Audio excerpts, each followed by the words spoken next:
Morning. We are Viking Construction from Brigham Young University, Idaho, and we're commissioned to provide a complete set of working drawings, a material and labor estimate, and a construction schedule for MI Homes at 100 Hendrick Road, Holly Springs, North Carolina. My name is Michael Fries, and I was the project manager for this project. We referenced the 2018 North Carolina State Building Code Residential Code Book, as well as the 2018 National Construction Estimator throughout this project. Good morning. My name is Derek Webb, and I was the lead draftsman on this project.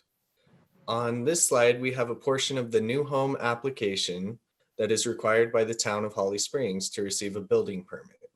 In this new home application, it outlines some of the local requirements needed to be met. Some of those requirements, which were most important for approval, I have highlighted. These requirements include the need of a minimum roof overhang of 12 inches on all sides of the building. We also needed to have more than one building material on the front facade, which needed to compose at least 20% of the facade. Other items included on this application included additional items that were not necessary for approval, but include shutters, hip roof, and decorative trim.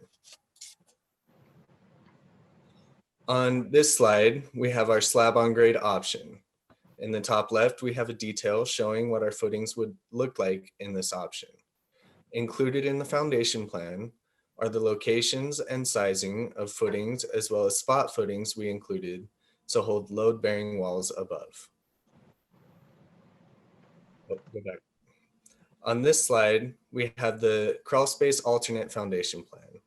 We have a 40-inch crawl space as required by the problem description. Again, we have included the location of spot footings needed to support the load-bearing walls that are above. On our second floor framing plan, we opted to use the 210 series TJIs with a spacing that would allow for the L/480 live load deflection. We opted for this because it is a difference that the owner will be able to feel, and we believe will be a great selling point of the house. The beams that are highlighted are there to allow for the correct spacing. A span chart outlining this will be shown later. Good morning. My name is Naomi Romero, and I'm a drafter in this project. In this slide, we're showing the roof truss plans and schedules that we got from working with Snake River Truss Company.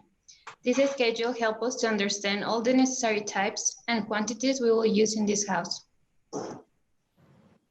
For this project, we decided to do raised hill trusses, and I would like to justify the reason and the benefits it brings to contractors and homeowners.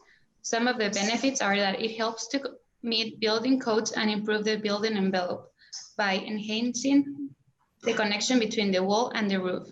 It also provides drier walls and lower labor savings. We have the potential to save on insulation to leave the value intact, but we will recommend to use more material to be energy efficient. This feature offers great payback over time for home buyers with energy savings and is a good return on investment. Another feature that we have is the roof ventilation. For our house size, we will need 60 lineal feet ridge ventilation and 104 lineal feet soffit ventilation. Good morning, and my name is Jacob Holpe, and I was the lead estimator on this project. We wanted to be as transparent as possible with the homeowner to show how their money will be spent to build their home. The pricing for the materials and labor for the items listed in the specifications and Honeycutt Farm included features were found from the 2018 National Construction Estimator, local suppliers, and suppliers from other areas that had similar costs. For this project, we charged a 9% overhead on our labor and charged a profit of 15% of the subtotal. In the end, the total cost of this project came to $558,427.89, which seemed reasonable when compared to the other new homes in the area. We organized our estimate for this project to show how much each phase of construction would cost between having a monolithic slab foundation and a crawl space foundation. An example of why the alternate is so much more expensive is seen in the row labeled site work. We would have to dig over 4 feet for a crawl space, rather than less than 2 feet just for the turn down footings on a monolithic slab, which would severely affect the cost. We will also have a representative from the North Carolina Building Performance Association come test the home to ensure it rates below 0.62 on the home energy rating scale. This will ensure the homeowner will be getting the most efficient building possible. I also worked as an estimator on this project. We used 11 7/8" 210 series TGI plywood web joists at 16 inches on center for both the first and second floor to minimize room for error. Our largest span was 19 feet 1 inch, which fits in the allotted 19 feet 3 inches span for the respective load deflection span chart. We considered using 560 series joists over the breakfast area, and using the master pricing from EPS Buildings, we came up with an approximate cost of $3,340. Using the beam mentioned earlier in our presentation, we were able to use the 210 series joists for a total cost of $1,579, potentially saving $1,760. Hi, I'm Nathan Hugentobler, and I was in charge of the schedule for this project. We determined that the total timeline of the project would be 91 days, with pre-construction activities starting on March 1st and construction activities beginning on March 16th. We understand that this is a progressive timeline, but we wanted to be the most efficient that we could be and ensure that the customer would be satisfied with their new home. To do so, we made sure that there wasn't any time wasted. While one crew was working on one side of the house, another crew was working on another part. For clarity and customer satisfaction, we split the project into six phases in order to provide checkpoints to both the customer and those working on site. The final move-in date is set for Wednesday, July 21st, which is based off of a common 5-day work week with any major holidays added. Both the original design and the alternate have the same move-in date. We felt it best to keep them the same to ensure cost reduction and a timely move-in. That way, if the crawl space option is chosen, it will not prolong the construction time.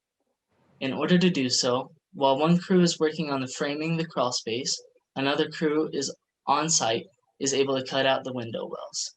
We also wanted to ensure the safety of those working on the job site, so safety meetings and emergency preparedness was made mandatory. Along with safety meeting requirements, we wanted to ensure that we stay on schedule, which is why there are weekly meetings to determine if we are on track for the final move-in date. We'd like to thank those who helped us throughout this project, along with Timberlake Cabinetry, MI Homes, Elizabeth Keel, 84 Lumber, Snake River Truss Company, and NAHB. Thank you for listening. All right, I'm Kerry Slattery. I probably saw my name in the email. My wife and I have been consultants with NAHB on these projects for the last 6 years. So we used to teach construction management at a couple of different universities in the Midwest, and it's got a couple of questions for you. And when the judges review your presentations, they'll see how you answer the question. So first one is with what COVID-19 restrictions has your school been under during this project? And how did you organize your team to your teamwork to manage these additional challenges? So our school still operated normally in the sense that we still had classes, but most of them were done over Zoom. Some were done online. And then there were a few in a couple of semesters, well, this last semester, that operated with a smaller class size, but still in the classroom, social distancing and things like that, which that actually probably turned out to help us because we had, for example, Jacob in our team. He is from Canada and he was living in Canada for the whole semester. And so we were still able to have him be a part of the team even though he was living in a different country. Okay. Oh, that sounds good. Second thing is, some construction material prices have been very volatile since last spring. I wonder Definitely. what price fluctuations did you observe and how did they affect your estimate? We notice a lot but especially when it comes to lumber, because lumber has definitely jumped up over the past several months, almost a year. So by watching that's why we're trying to be more sensitive when it comes to the lumber and try not to spend more on places where we didn't exactly need to, in order to make sure that we could have the most cost efficient home, but also still energy efficient. Yeah.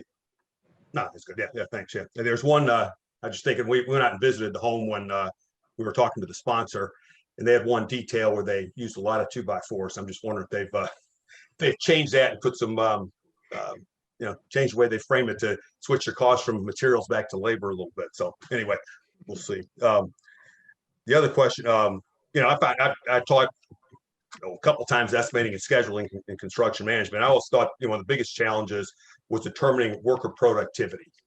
So how you determine your production rates, for things, your primary construction activities like the framing and the roofing. So how did you determine how many days it's going to take to frame the house and how many square feet of roof per hour, those kind of things. Okay, so what I did was I looked at other homes that were built and roughly with the same square footage together about how much time on average it would take to frame a house that size. So you saw schedules for other houses that people have built. Yeah. Okay.